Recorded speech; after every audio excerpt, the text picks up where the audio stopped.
I wanted to reintroduce you to Dr. Quispe, for those of you who haven't known him as long as I have. And I've known Antonio for, I don't know, 7 or 8 years. He is a graduate from the Medical School of San Marcos, which he completed in 2005. He then went into a Master's of Clinical Epidemiology program at Cayetano, which has a long history of very close collaborations with Johns Hopkins. He was an employee at US NAMRID, one of the US Navy overseas laboratory, and was there awarded several meritorious notes and then put on a training grant and came here in 2012, where he was coming to the GDEC program. Everyone who knows Antonio is aware that his interest in malaria is profound and unwavering.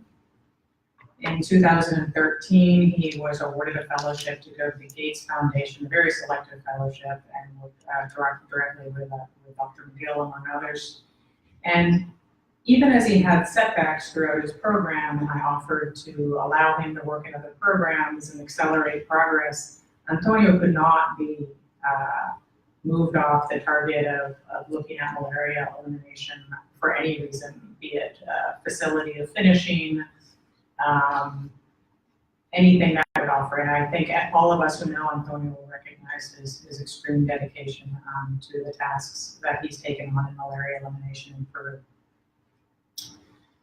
He's going to talk to you today about what he's worked on since he's come to Hopkins, and that is prospects for malaria elimination and guiding strategies at the national level for the elimination of malaria in Peru. And that's what he's going to speak to you about today.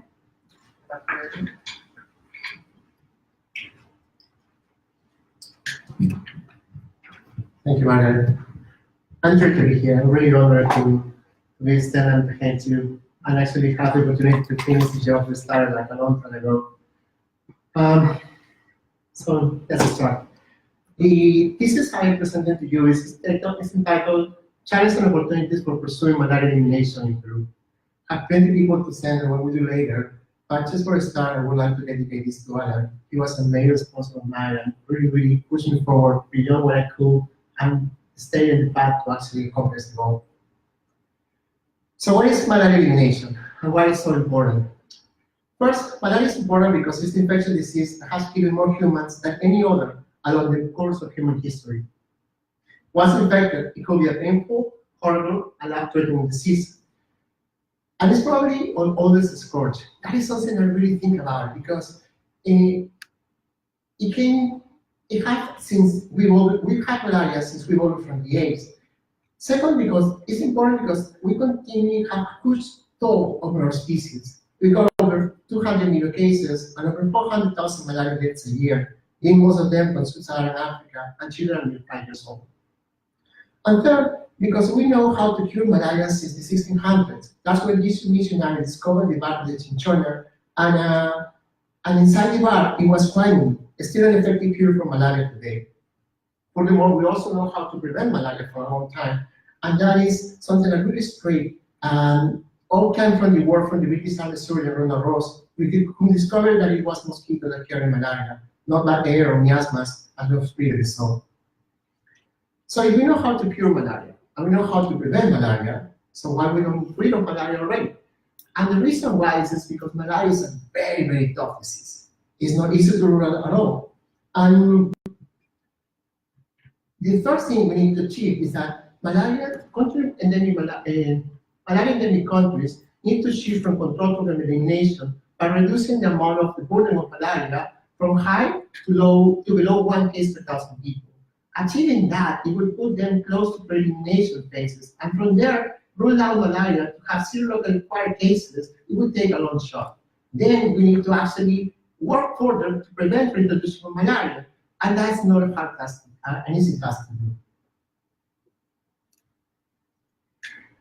In 2015, WHO set the goal in 2030 to reduce both the incidence and mortality of malaria by at least 90%, to eliminate malaria from at least certified countries, and to prevent resurgence of malaria for all malaria-free countries. So why we didn't achieve that?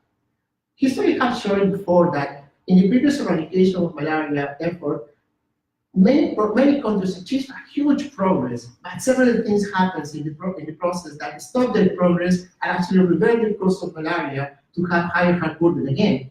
For example, Sudan, Zanzibar, or Switzerland implement a program malaria elimination, reduce the burden to zero, and suddenly the problem ends, malaria starts rising up.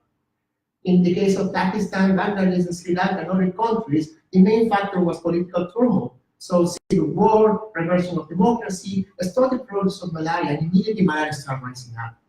In the case of Latin American countries like Colombia and Peru, and even Central American countries like Haiti, they have a major progress towards malaria elimination. Once the malaria eradication program implemented into residual spray, they have in the case of Peru, we achieved a parasite, a percentage of household spray around 60%. And once the problem started to reduce to 10%, malaria started increasing again. So in the case of India, Pakistan, or Thailand, the major factor that really could stop the problem was actually funding exhaustion.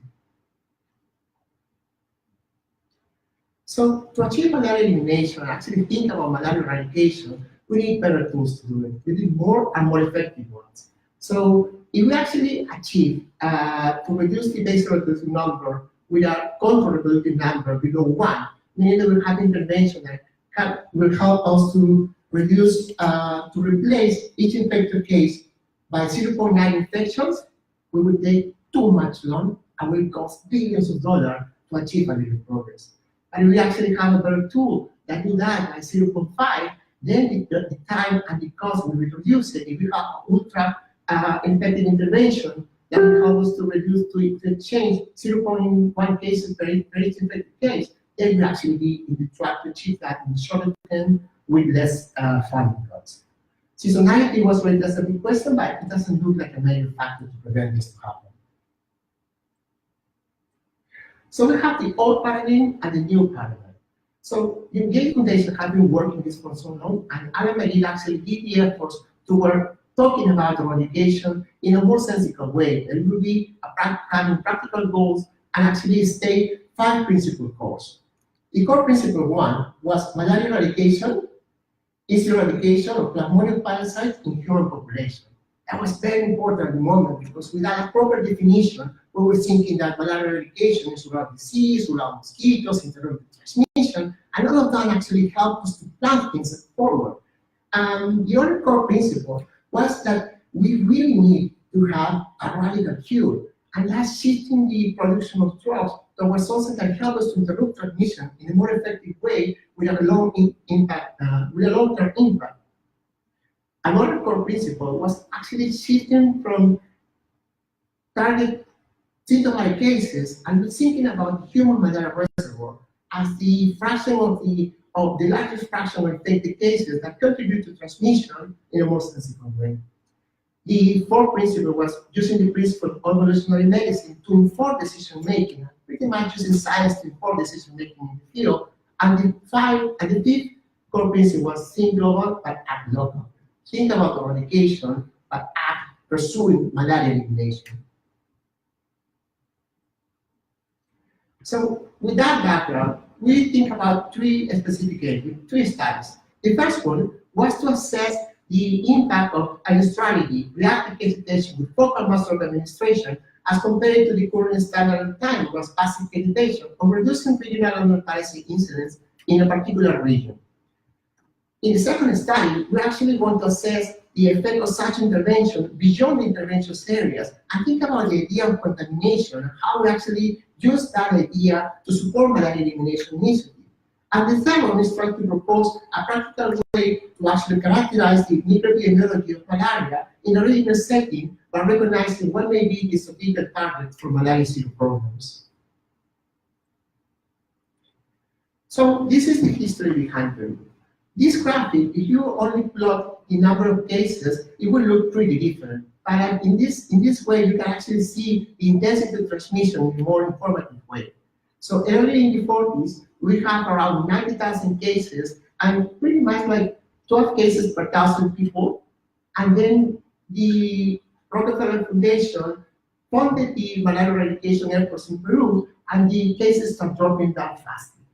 IRS was a very effective intervention at the moment, and we don't have major concerns about insecticide resistance. So the problem was very successful until the 60s and late 70s. We actually reduced the 90,000 cases in the country to below 2,000, and the index of transmission was below 1. So it was the first time we actually were close to malaria elimination, but the funding was stopped and the malaria started rising again. IRS was first halted in Loreto, and other regions of the country followed that lead, and malaria started picking again. In 1998, we actually had the major impact of the El Niño phenomenon, which was water major flooding and new breeding sites everywhere, and malaria started rising.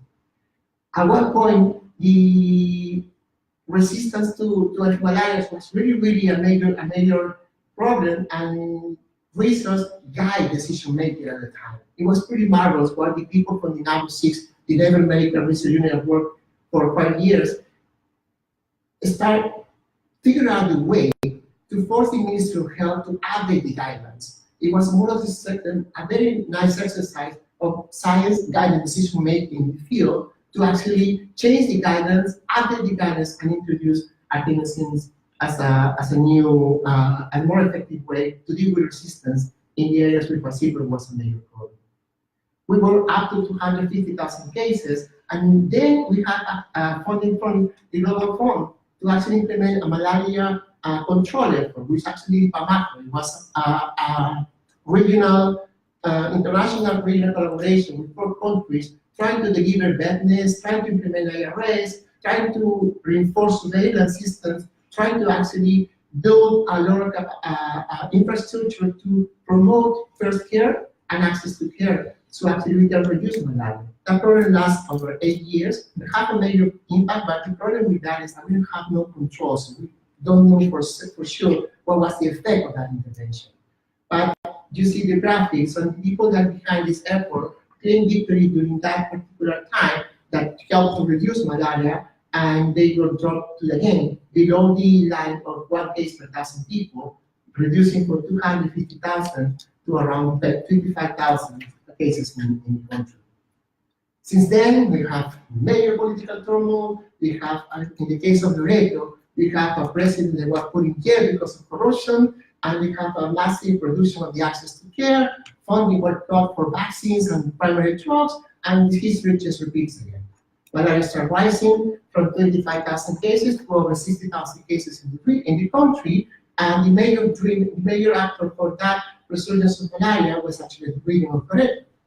With the particular piece of information, which is that at that time, in 2010, falciparum malaria was around 9% of the cases of the country. But in 2015, it was 38%, and currently it's like 41%. So it's a major outbreak of falciparum malaria in Loreto right now, and we don't have major data to support what is the main reason to that.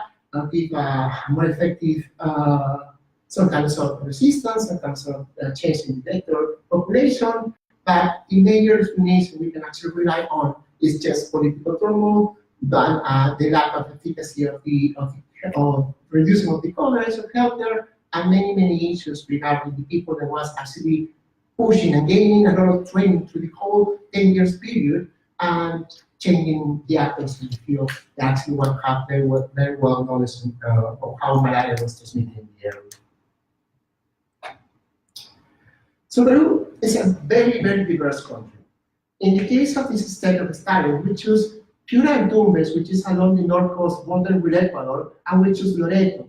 But if you plot the same map in terms of altitude, you will see how the country is disaggregated between the coast, the highlands, and the jungle. You will notice immediately that 2/3 of the country are jungle, a very thin line along the coast. It's just coast, and for reasons that are pretty much climatic and weather reasons, the north coast of Peru was for a very long time endemic to malaria. One thing to be noticed here is that at the time, when it was 2008, the Ecuadorian government was also pushing a malaria elimination program in the country. They were encasing the health coverage across the territory. They also were trying to figure out ways to enhance the active surveillance, and the program behind that, it was the malaria strategy. trying to do better work with funding from the government. And at that time, it was a huge claim for the Ecuadorian government that Peru was exporting malaria to Ecuador. And at some point in 2000, from 2007 to 2008, malaria was rising up in Tumbes and Piura. It was like 20 times higher before the previous year. At that particular moment, they say, okay, we need to do something about it. The one thing they gave us, it was the funding, and they delivered this, not in money, they actually helped us to get 20,000 rounds of treatment for malaria, to actually do that same in the North Coast. And with that kind of funding, we found a way to study those treatments and plan ahead with a malaria elimination initiative in this particular area. So Loreto, like I mentioned, contributed to 45% of the 25,000 malaria cases in 2010, when in 2017, suspect was increasing to 96%, and 25% of those cases were due to falciparum malaria.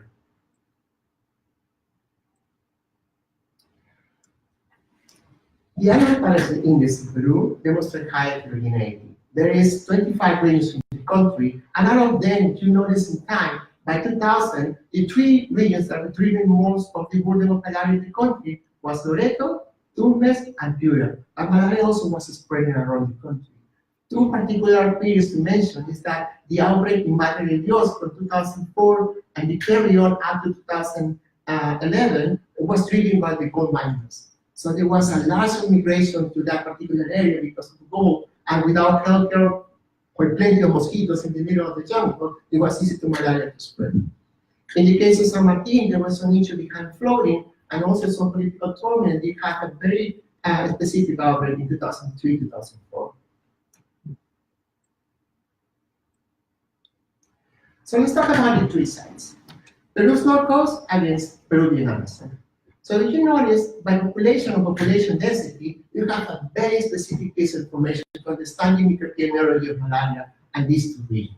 So Tumbes is very small. It's only have 200,000 people. It's very crowded compared to Piura, that is 20,000 bigger, with 20 times bigger, like 1.6 million people, and the density of the population is kind of similar. If you want to compare that to Loreto, which is a very large area with 1 million people, the population density is only 6 per meter square, per mile square, sorry. The subdivisions, again, is like very important in this particular series because the way you deliver health coverage to that is relying on the political distribution of this region. So in the case of Tumbes, we have 3 provinces and 13 districts. One of them is kind of tiny at the time, was recognized later.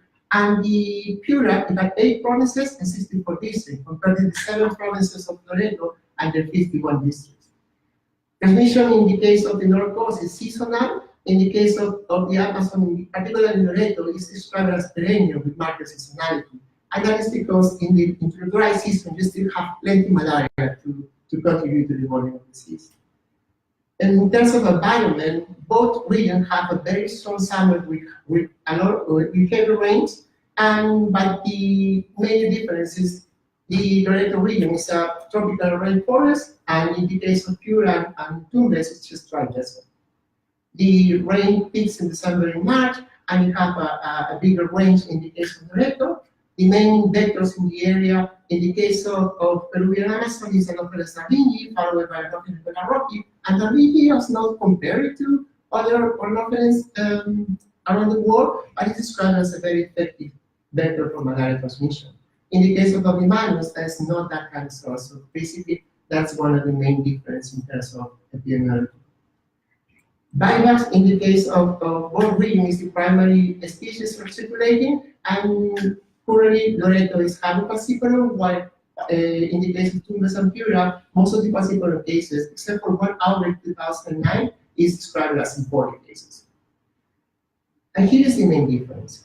Malaria, in the case of Piura and Tumbes, is described mostly as peri-urban. So as you have the rice fields, you have the riverine areas, and you actually have people working in that close proximity to those regions, get infected, come back to the homes. But in the case of Loreto, describing it as peri-urban is kind of hard because these people tend to drive more, tend to move more from following the rivers to open sea and have rural houses. And even in the rural houses, they are pretty exposed to mosquitoes because those houses in the rural areas don't have windows or doors, and they use mosquitoes, which is actually dependence without insecticides to protect from the biting of the mosquito, not necessarily to kill mosquitoes with insecticides. And in economical drivers, the main reason why malaria is spread along the North Coast, it will be the commerce. And here is a very particular case information to consider. The main road that unifies all communities along the North Coast is the Pan-American Highway. The government in Ecuador sponsors gas, so people actually trafficking gas a lot. And they make marvelous use with the cars, little cars or bigger cars with tanks like huge over the capacity, filled with gas, trafficking from the north to the south. And from Piura to Tumbes, that's a very well recognized source of income, so they do that. In the case of the Peruvian Amazon, in the case of Loreto, that's kind of similar to lodging. Lodging is a very good income money for the people, so they tend to camp in the jungle, spend like 20 to 50 days and come back to the cities, get exposed, and if they get too sick, they cannot work, so they actually figure out a way to receive treatment and not necessarily be counted on malaria cases within the surveillance system. And that also the main thing that drives the healthcare access. The accessibility in the North Coast is mainly by roads, compared to Loreto, which is primarily by rivers. So in our first study, we want to assess that kind of intervention by combining reactive accreditation with focal mouth-swab administration. Why to do that? And that was a very nice discussion we had with Alan a long time ago before he passed away. And the way he said is that it may happen that yes, passive case detectors may work as a good signal to find the human malaria reservoir using reactive accreditation. And we really need to be careful about mouth-swab administration while figuring out the best way to use it safely and effectively. And at that moment, malaria surveillance data was very, very bad. So it's like the way we figured out this is like let's think about surveillance data as mortality data. It's not accurate, it's not good, it's always going to be available. You can rely on that because that's the one thing we always want to try to measure, but it's not the best way to actually figure out the epidemiology of malaria, except for it's a good signal to figure out where's a big trouble.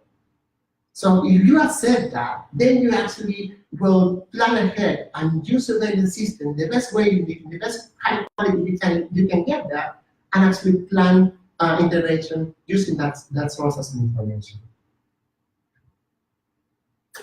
So where do we start with reactive education? So the idea is that we want to go beyond that index case. So if you actually do passive accreditation, you're waiting at your hospital, you're waiting at your hospital for people to show up with fever, you test them for malaria, and then you treat them, and that's it. If you do active accreditation, you can do this several ways. You can round visits to seek and treat people. You actually go a little more than that and actually search for asymptomatic people, but it depends on two different approaches. You treat once you have a positive test, or you go a little more beyond that, thinking about asymptomatic. And for that, actually, is the second part of the intervention. But in this kind of settings, reactive accreditation has been implemented in different ways. In most of the cases, but in this case, you can, like they did in Zambia or not, in other states in Africa, they went following a radius, 0.5 kilometers, 1 kilometer, 5 kilometers, and you actually spend your radius, depending on the funding you have, to capture most cases as you can. You can actually screen for asymptomatic if you have access to PCR. If you want to come back to those cases, you include a follow-up component and using GPS to track every single case in the field. And depending on the epidemiology of the region, you will include virus malaria also.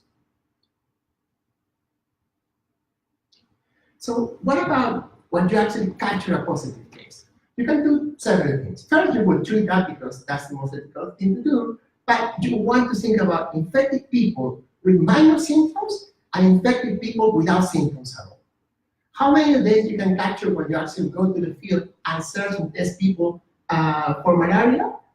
That is the big question here. And the policies behind it is that once you do focal mouth-swab administration, you will actually target a significant fraction of the human malaria reservoir that live in close proximity to the index case or share a workplace or occupational risk factors.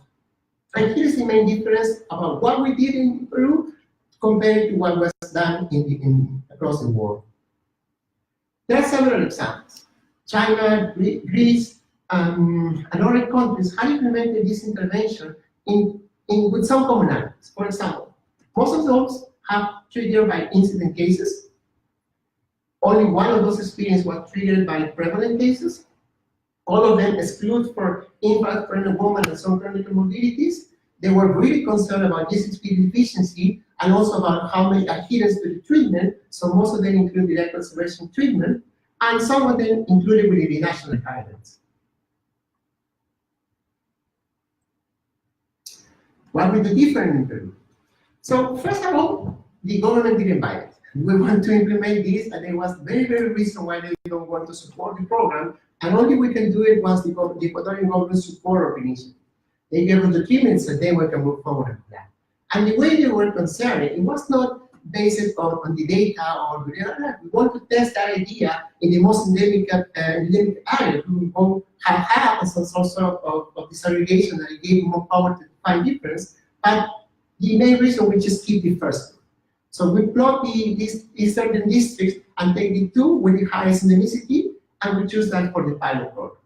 We carried the program for the first year, and malaria was rising in the area. Remember that 2007, 2018, it was 20 times higher, the burden of malaria. That's the reason why the Ecuadorian government funded our initiative. And in the second year, the first year of the intervention, malaria was continuing increasing in the non-intervened districts, while in the intervened districts, it started decreasing immediately.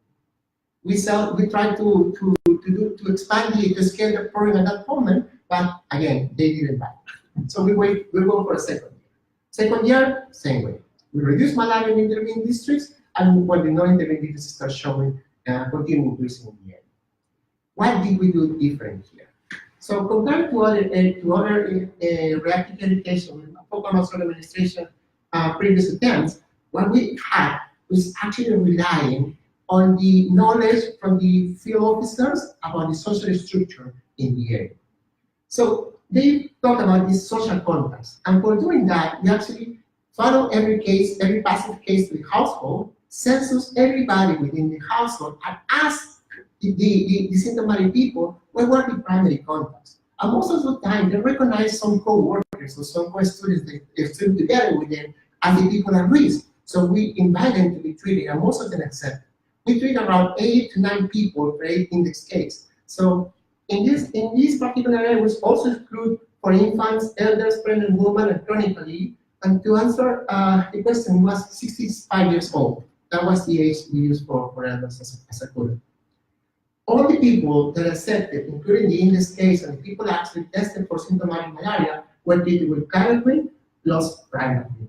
And the beauty of primaquine is the only drug we have available with a methicillin effect. So we actually interrupt the transmission. And maybe that's one of the main explanations why this intervention was that effective. Because this was the Ministry of Health, the advanced surveillance was implemented mostly at the hospitals for severe advanced events. We followed track every single possible advanced event and didn't find any. But that was the consideration was planned and proposed when we were proposing the program. So you know in the map, those Aguasveras and Salomillas reborn in the line. The blue line is the river of Tumbes, and the black line goes from north to south. That's the Pan American Highway. So the graphic explains itself. The red dots are actually the areas with the highest burden of malaria. The black dots are the yellow dots, and the 0 to 1 cases is just the little tiny dots to put where the locations are. And all of these are communities with surveillance system units. So pretty much health posts are counting cases per week and reported that to the Ministry of Health, and that is viewed as a surveillance system.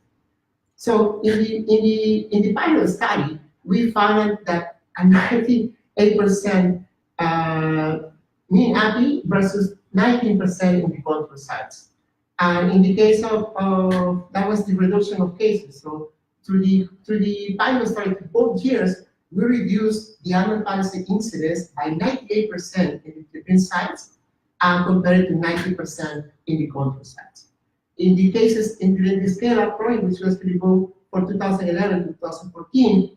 In 2013, we actually were counting 0 autogenous cases up to today, up to 2018. Sadly, to be said, in 2018, malaria came back, but that was pretty much related to the migration from Venezuela, and that was people that actually were captured as autogenous cases in the area. But as for the definition of malaria elimination, we can count 2014, 2015, and 2015 at the 3 years to declare elimination. If you want to put this in numbers, so you will compare that in the first year, we got like 13 cases per 1,000 people in intervening districts compared to 2.3 in the control districts.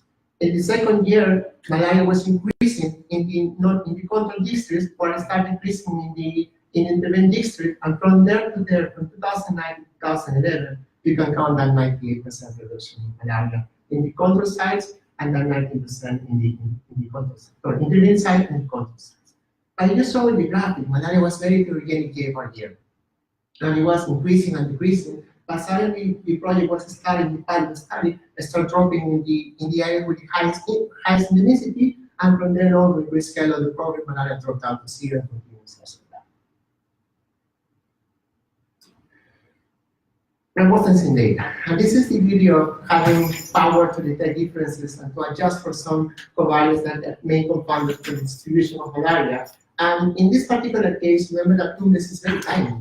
So it's only 11 grids of information for variability. And even though you can use this information to characterize seasonality, and every single one of them, even this also of collinearity, explain a fraction of the variability of malaria. So you will see that there is average, there is no variability. That's because the mean average is floating around the year. But if you do this, and this is like 10 weeks, so we're actually trying to characterize the seasons of the wet season and the dry season in the most informative ways. Once we adjusted for those covariates, we actually figured out that there is a fraction of 41% reduction attributable to the intervention in the case of reactive irrigation with focal muscle administration, adjusted by seasonality, and the 3 predictors from the weather parameters, which are soil moisture, pressure, vegetation. And you can notice there are an indicator that the cluster was actually meaningful in the area. So that will be our best attempt to do it. If this proves that intervention is effective, no, that's a nice discussion, theoretical discussion.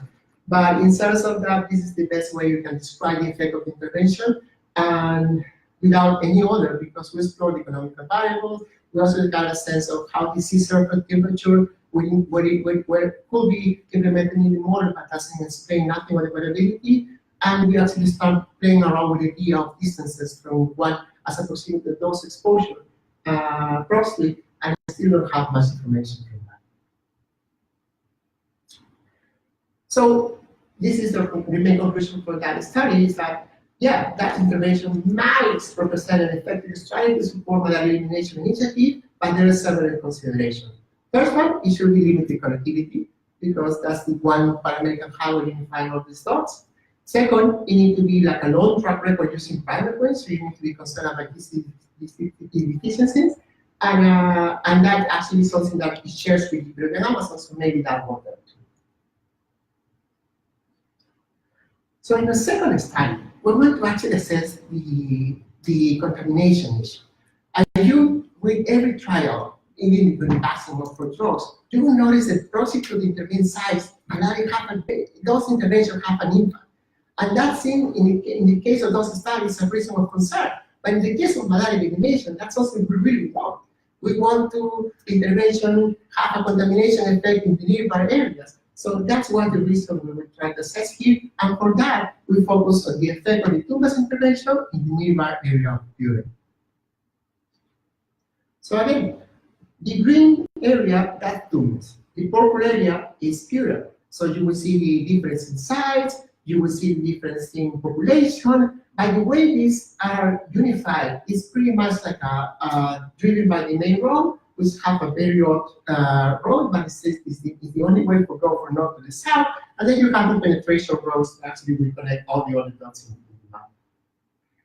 So in the pilot study in 2009-2010, we delivered 8,242 treatments delivered in 2 districts, including 467 cases and 7,376 contacts. That's the ratio, 1.5 contacts per index case. So you mean we now working with a more disaggregated outcome, which is actually weekly parasite index. We're counting cases per week, and we are divided it by 100,000 people. So with these numbers, we actually figured out that during this pilot study, in the intervened districts in Tumbes, we have a reduction of the weekly parasite incidence between 74% and 100%. In the Tumbes control districts, malaria was increasing around 3 to 75%, and in the case of the Piura district, malaria was rising up really. So malaria was increasing between 195% to 325%. So what will happen after we start scale up all that strategy from those 2 districts to the whole 13 districts in Tumbes, what will be the effect in the Piura districts? So in 2010, combining both regions, we have around 5 to 6 cases per 500 people, while in 2014, we had between 0 to 0.5 cases per 100 people in both areas. So let's try to disaggregate that and try to explain as much variability of the incidence of malaria in this particular area. So here we're going to do something more refined.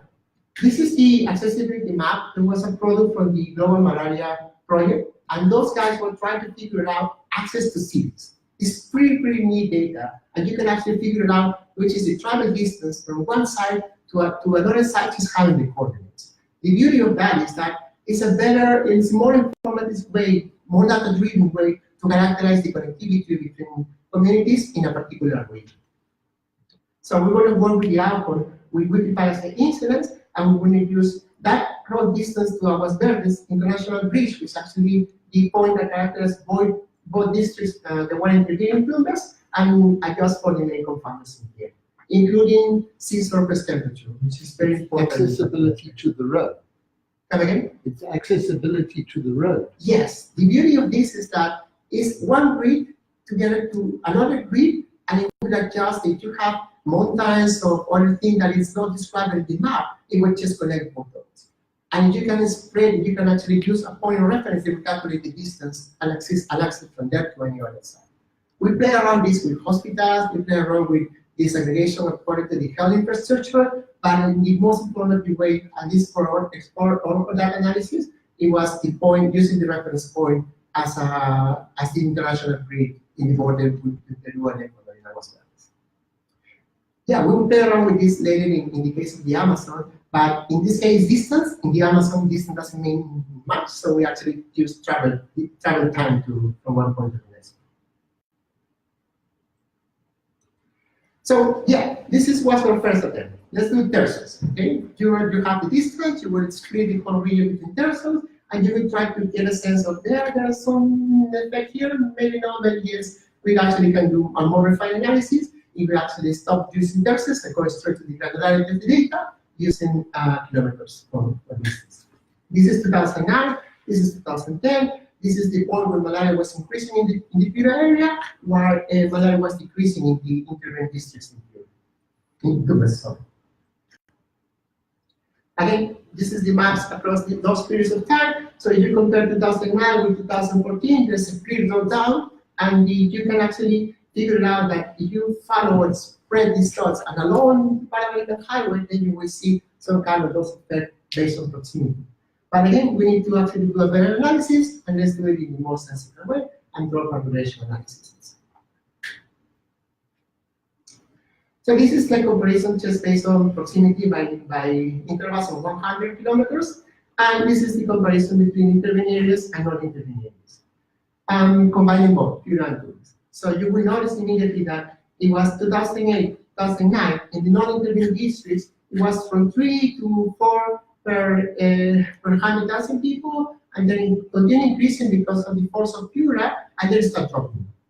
So that may give you a sense of what the effect of this scale-up intervention in the whole region of Tumbes have a contamination effect in the Piura districts. and you will try to figure out, based on distance, what was the effect in terms of doses and doses distance, then you can maybe see, if you look at 2010 data, there is some kind of grading there, and you got 2011, 2012, that's the main average, so maybe we actually do the whole thing as semester to be done, we can actually figure out if that relation is significant or not.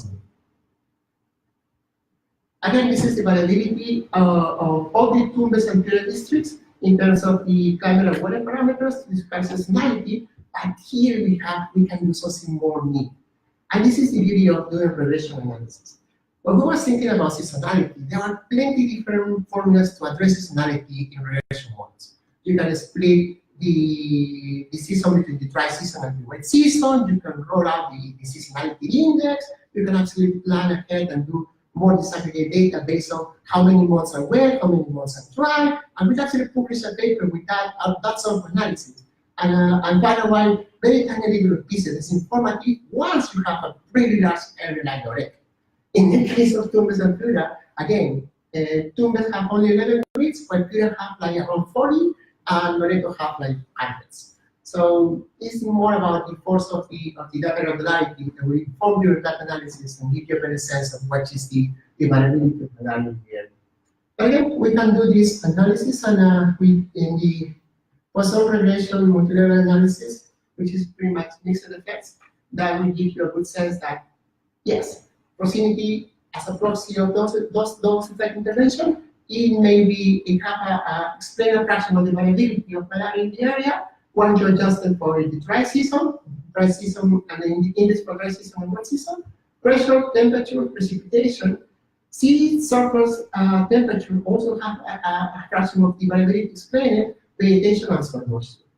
Again, the disaggregation of the data of the community of the surveillance units in networks based on the political disaggregation, which is a good proxy for the healthcare access, is significant in the area, so that will give you a good signal that it may happen that the Tumbes intervention have an effect. So that's the conclusion. Again, we can prove, we can demonstrate practically that is the reason why, but maybe that intervention represented an effective strategy to interrupt transmission by contamination in areas that are very well connected, have no intersolution practically without severe effects with ECP deficiency.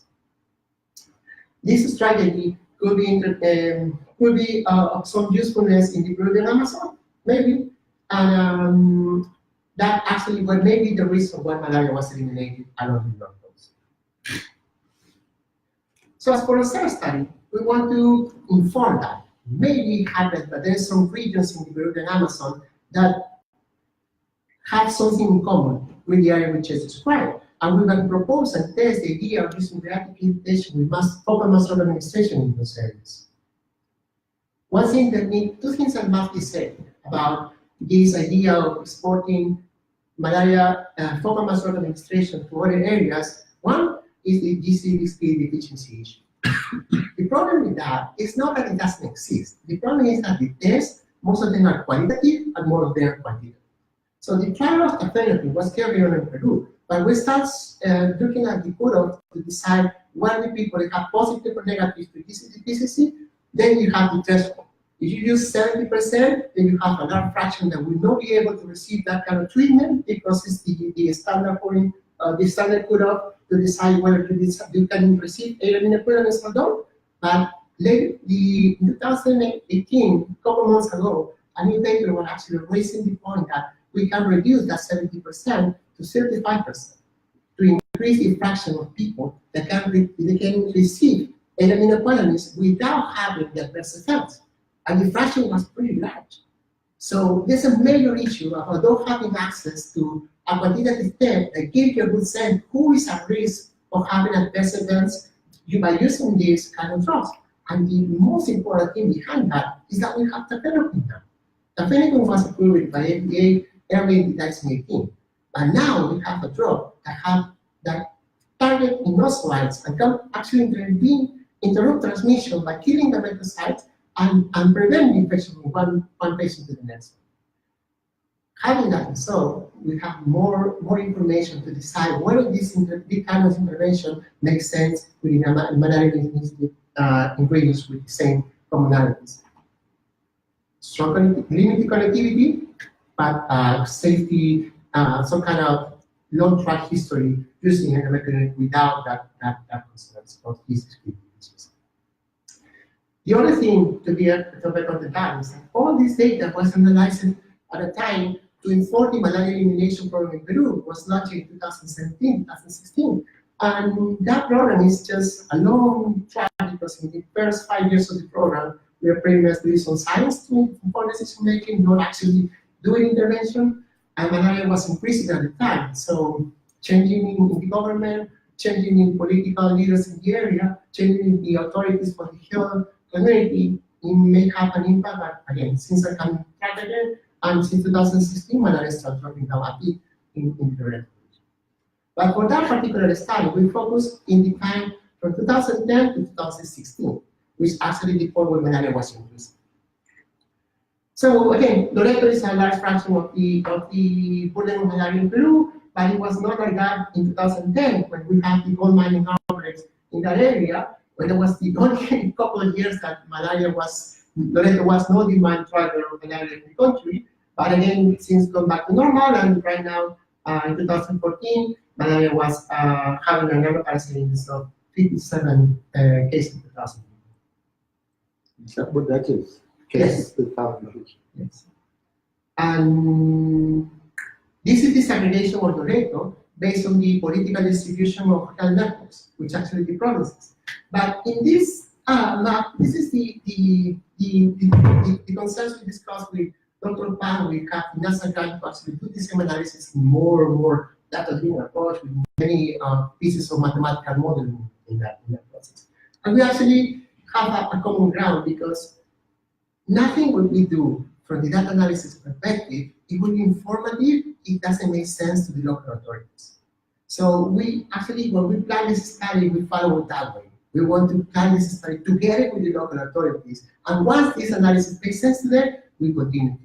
So in this particular setting, the major issue is that the minus area and the minus periphery, which is the largest one, we actually have the Quito city, is huge compared to the others, in area, in population, and everything. So how do we split that? It doesn't make any sense for that perspective, which is political sense. It makes more sense to be driven by the accessibility from one point to the next one, and that's the other factor we need to consider here. So you will notice the map indicates this is the map only for Loreto. This is the annual parasite incidence in Loreto. We have the huge average in 1990. We had the drop down to probably the macro initiative. We dropped down in 2010, and malaria is decreasing in 2015, 2016, and that little shift to start reducing in 2017, 2018. And if you want to disaggregate this by the 350 surveillance units in place in the region, then you have a plot like the one below. So now we have power. Now we have a large area, a lot of data, like a lot of granularity in space and in time. And with that, we can actually play around with this idea of we may be able to recognize some regions in that particular large area that have a strong connectivity and probably one particular human malaria reservoir that could be identified as a target for a focal muscle organization. So that was the idea behind this analysis. So Loreto is around 1 million people in 368,000 kilometers squares, and it's like in terms of degrees, you have like 7 degrees from north to south and 11 degrees from west to east. The outcome here is going to be weekly parasite incidence, and covariance as a proxy we use time traveling to Quito City. And the reason this is I will try to defend this is because the main hospital in the whole region is located in Quito.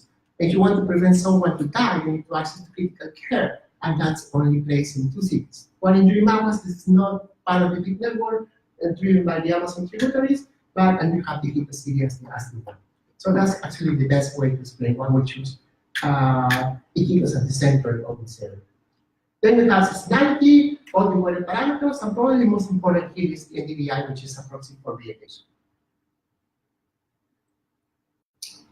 But now we have a lot of variability in terms of the central measure, the parameters we're going to measure. In this case, you have rainfall by the means, and then you have rainfall by the standard deviations, and then you will start noticing that these parameters change not only in the exact value, but also in the range of variability. And in the case of, for example, rainfall, you don't see that much, but in the case of surface pressure, then you will see the small spread. So the whole idea behind those maps is that trying to raise the point that it's not variable in terms of magnitude, it's also variable in terms of variability. And this is the thing that strikes us really bad. So here you will notice that the Amazon River is split in 3 sections. The reason why it is in 3 sections is because Iquitos is in the middle. So you have from Iquitos to the west, you have Iquitos to the east, and then you have Iquitos to the north.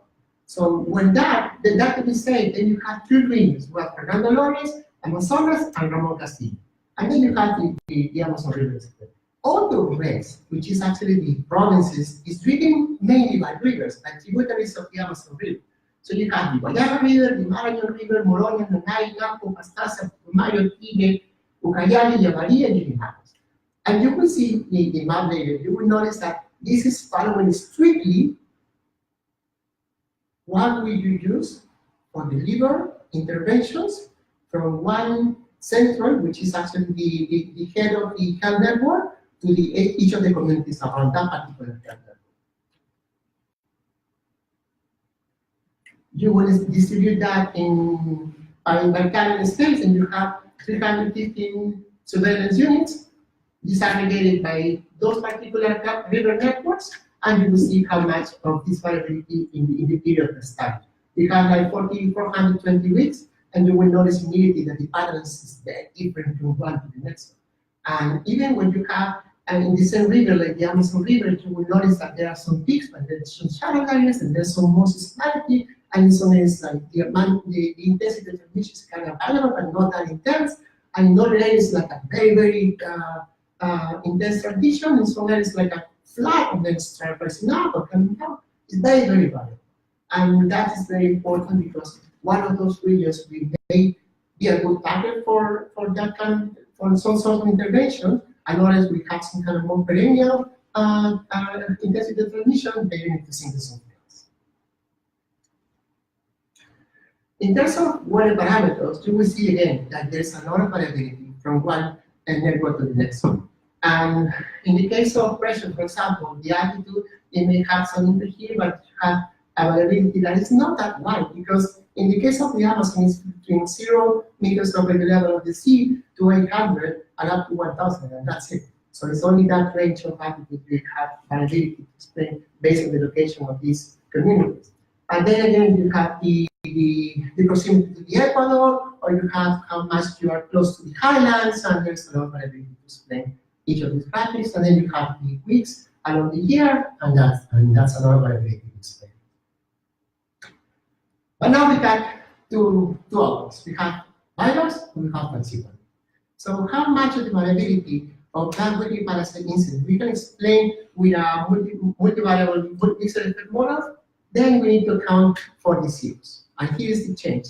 In the previous exercise, we have working with a Poisson regression model, and in this case, with the Malaria is over dispersed, we cannot do that. So we move towards a negative normal regression model to actually don't assume that the variance is equal to the mean, and we can actually account for the over dispersed of the data and work with a binomial regression model. But now, you will notice if I change this graphic to the next one, that falciparum compared to bypass, it has a different flavor in the distribution in terms of space and time. For example, in these cases, you will notice that from population to travel distances to a fraction of those seasonality explained by the sine cosine function, you will notice that it's over 1. And in the case of falciparum, in some cases it shifts to below 1. And that is something that strikes us up. And the reason why, there are 3 differences I want you to notice.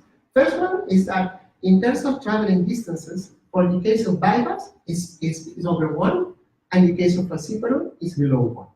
You notice the magnitude of vegetation in the case of bypass is around 1.1. In the case of falciparum, it's 4.1. So why is that? And that is something that is really shocking, and it's really have a lot of things to think about what may be happening behind that data in terms of transmission of that. Again, this is a matter of how much of the surveillance data can capture. Mosquitoes. I can elaborate a lot about it because we were thinking like that. And yes, it will be for mosquitoes and we're infections. But then we have another issue because virus is a different monster. You have recrudescence and you have relapses. So in terms of how many of those infections are due to a new infection or related to a reactivation of a previous infection, and how much those cases are captured by the surveillance systems, then we have some sort. And if you're comparing that vegetation, it's more about what we understand now of malaria in the Amazon, that is, people that are getting close to deforested area have a higher risk of getting infected, then we have to maybe have some kind of explanation. And also, that the people that have falciparum malaria is the more sick people. So the fever cases, in the case of falciparum, have more likelihood to be looking for care and be captured by the surveillance system compared with bypass. The people who have minor symptoms with bypass, you can identify them if you go to looking for and test people for asymptomatic malaria, and you will know I was fever yesterday. But it's not that, there is not fever enough to looking for care, and that's maybe another explanation. So the other thing that's going to be to pay attention in this kind of comparison for both models is that if you notice that the seasonal function here is changed in explaining the variability of falciparum, and each of these parameters from sign 1 to sign 2, it's below 1. In the case of bypass, there is a change in demand. And that's something that really strikes off because, and there is no much data to explain this. It's more like hypothesis to come for and looking for later. And in this case in particular, if you have a lot of zeros, then you have seasonality represented little ticks, right? So if you do a negative anomalous regression model, then you're actually explaining a bit of that, but not that accurate. The fitness of these models are always pretty poor, they're never that accurate. It's below 40, you take a look of the service as well, and that sort of stuff, but it's never that good. But in this case, at least you're explaining only variability of the incidence of the would be parasite incidence of malaria. So what the thing that is captured here in the single function is the seasonality. So the seasonality of falciparum malaria, how different it may be to bivalent malaria. It should be, because at the end of the day, the acute cases, it will be captured more in the wet season. So you will capture more falciparum cases in the wet season within a surveillance system using microscopy. But compared to an infection like this reactivated or relapsed late in the period, maybe you can capture more of them in the dry season. And that may be an explanation why this happened. So virus malaria can recrudescence and reactivate, not necessarily related to the weather, but in the case of falciparum, then you have someone who's infected, you have symptoms, and you can actually people looking for help. And here, there is also a size of the infrastructure of the data. So if you want to pay attention to the center type, and this is only 3 clusters. So you are classifying the health post, the health center, and the clinics of the hospital. And this is kind of good signal of the complexity of the help that you will receive there. In the case of a clinic or a hospital, you have a specialized care. In your health center, in most of them, you will have a training nurse of a medic, maybe. But in the health post, you have community health workers or some technicians that visit those sites very rarely in time. So you will need to compare the health posts, which has the more of them, as a reference. You will notice that in the case of the health center, the adjusted incident rate ratio is 4.2 for bypass, and it's kind of the same for falciparum. And if you're going to take a look at that, it's just not explaining that particular fact. So that was like a more in the other direction, like it's a seasonality, it had more about the distance for the clinical system instead of the type of care you're receiving for each species of the lab. And again, in this case, because it's a large amount of data, The indicator of clustering is kind of significant, but the magnitude is pretty low. So again, we have networks. We have a practical model to characterize the microepidemiology of malaria. You can run the model for each region separately. You can do for each region in separate types. You can play around with this kind of predictor outcome of each of these models. But it's a practical way to characterize the microepidemiology of malaria. So what can we take from this kind of analysis? First of all, we need to compare, and maybe you can find a way to separate those river networks that have some sort of perennial malaria transmission from the other ones that have a recent intense malaria transmission, and also for those that have a strong seasonality. So in the case that you want to implement a focal muscle relaxation, reactive inattention, which of them would you choose? And what we like to hypothesize is that if you have perennial transmission, that kind of intervention doesn't make any sense. If you have a strong seasonality with large peak, maybe that's a good network to implement that kind of intervention. And you got the opposite also, because if you have, and always think about how close are you for the city itself.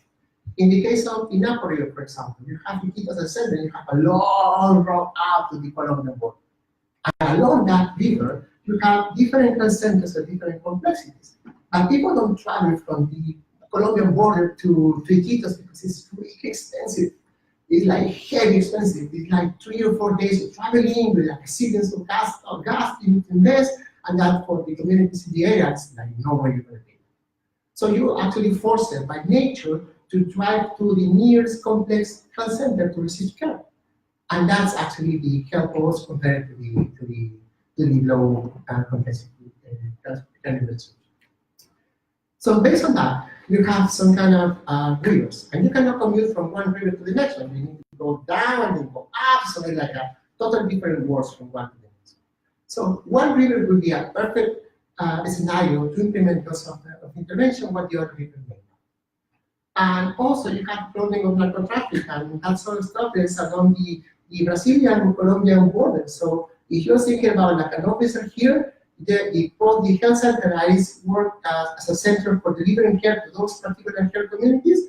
That's not neither close to Iquitos. It's like in the mid-range, and you go from there to the border, and you will never go there and come down because it's pretty risky. So if you want to deliver care, you're going to rely on that sort of stuff. So with that in mind, we can come out with 3 studies. And the first one have a good signal that those sort of intervention is highly effective, and yes, makes maybe the reason why malaria was ruled out from Tumbes region. We have also a good signal about contamination, about, yeah, you can particularly plan contamination to interrupt transmission if you want characterize well the microepidemiology of that regions, and you have this particular assumption that you can use primary grid in large scale, and you can actually rely on the community, communicate in the accessibility between communities. And the third study is proposing a practical method to assess potential targets for local muscle administration, using surveillance care infrastructure and remote sensing. That was just in time.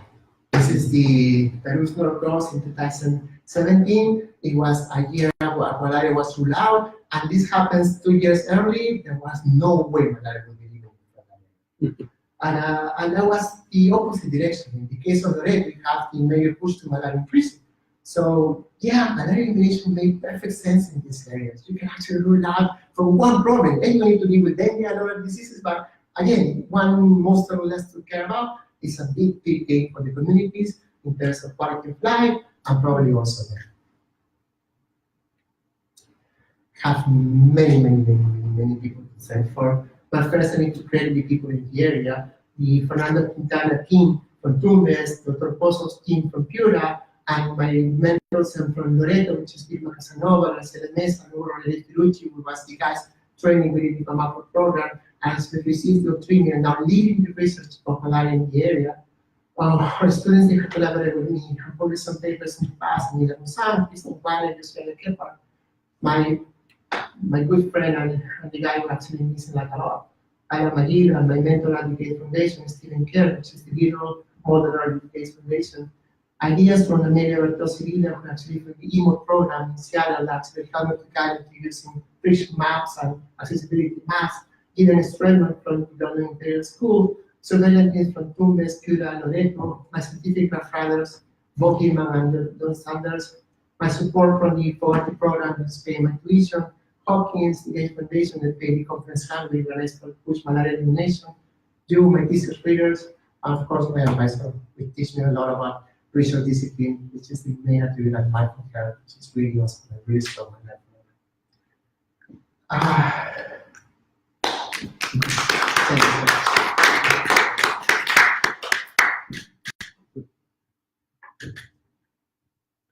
Questions? The other two questions. You guys have questions? Please. Was all of your environmental data from remote sensing derived sources? Yeah, that's actually a pretty sad story because most of the data we used in the beginning was the MERA project, and the MERA project was actually shut down in 2016, 2015. But we figured out the algorithms to continue the same data with novel products. So we actually can replicate and update this analysis forever just using the latest product from us, the latest satellite product from us. So you didn't use any of your like weather station data? No, we tried to. Actually, we had the access to the data from Piura, from Tumbes, and from Loreto, but the dots they use is like a very spread and very few of them. So we use it for calibration purposes to kind of sense that the remote sensing data is kind of accurate, but for the model it doesn't make any sense because it was so few data points. Okay, so like what was the resolution? So most of the products give this resolution 0.75 per square kilometer square, but there are some like the rainfall is more accurate because we combine from 2 or 3 different products. And but again, that's the amount of grids. So the Tumbes is around 11 square grids, Piura was like around 40 to 50, and Loreto was a lot. Sure. Okay. Humidity is about 20 kilometers, the humidity. If Wow. you get it from satellite. Yeah, that's a good Yeah, there's confirmation. pixel size about. Yes, exactly. I was thinking about pixels. I don't have conversion in my head. Yeah, it will be around that number. So what it's like? Hmm? The resolution is not as fine with Oh, no. The way we handle this is that we use the 4 corners and derive a center and calculate the average for those values for every coordinate. So you can actually do the same thing and you can actually go from 1 to 9 and go crazy with that. But with the 4 was enough. We have a variability from one coordinate to the next one, even they are within the same grid. Okay, I guess we should go on to part 2. Okay. Great. Great, thank you. Thank you. For those of you that join us, we're meeting at 4 in W510. I'm sorry.